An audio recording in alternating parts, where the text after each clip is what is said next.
Vítáme na mém druhém kanále a dneska vám představím moje všechny koně od nejstarších po nejmladší. Včera bylo 1.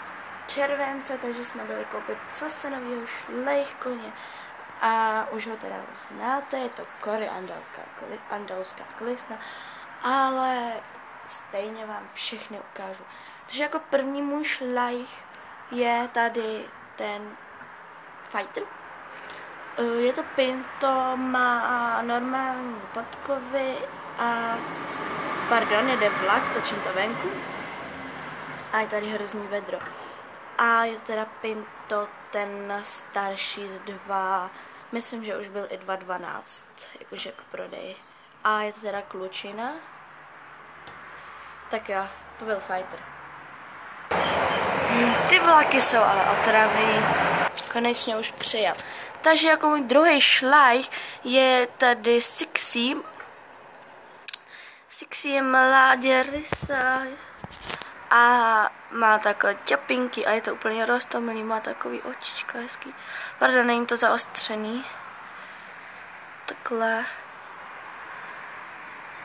Teda mládě rysa, jmenuje se Sixinka a má takhle úplně roztomilý ťapky. Úplně mě žeru do těch mých příběhů. Tak se zdá tmavší, ale ona je ve skutečnosti světlejší. Můj další šlejch je Diablo. To je vysoký. Je to teda Acheltekiner. Zas má normální podkovy, má takový kopytá, jakoby takový neobvyklý, má takhle rovný ocas, je takovej vychytlej, je to kluk, takovej hubený ksicht, no a mám ho ráda. Jako další šlejch je teda Bajala, toho jezdce mám doma a je tady trošku poškrábaný, už jsem to trošku malinko škrábla. A jinak je nepoškozený a teda plemeno nevím, opět má normální podkovy, má takhle na sobě výstroj, plemeno nevím, tak jsem si ho vymyslela, jelikož má takhle ocas nahoru, tak tomu říkám poloarab, i když to neexistuje, ale to je jedno, má takhle přírodní bandážky, normálně hezký kopítka, hezký podkovy a je to kluk. Ale já jí říkám, že je to holka, protože mi to prostě přijde jako holka, že od kdyby byly takhle růžové věci a kytičky na klukovi, že jo, takže já jí říkám Royal a poloarab, teda neexistující plemeno, takže super. No a jako můj poslední a dosud nejoblíbenější šlejch je tady klisnička, pardon, neobráceně, je tady klisnička Andala.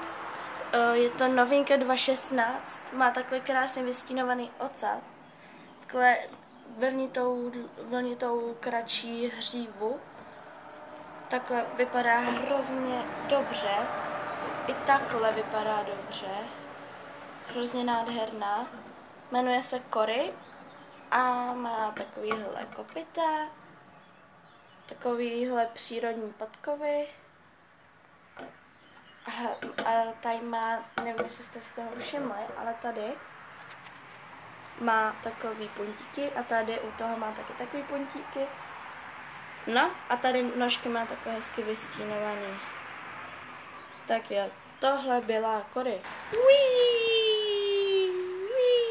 Tak jo, moje šlejch rodina.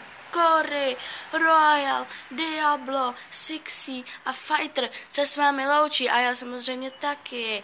Ahoj!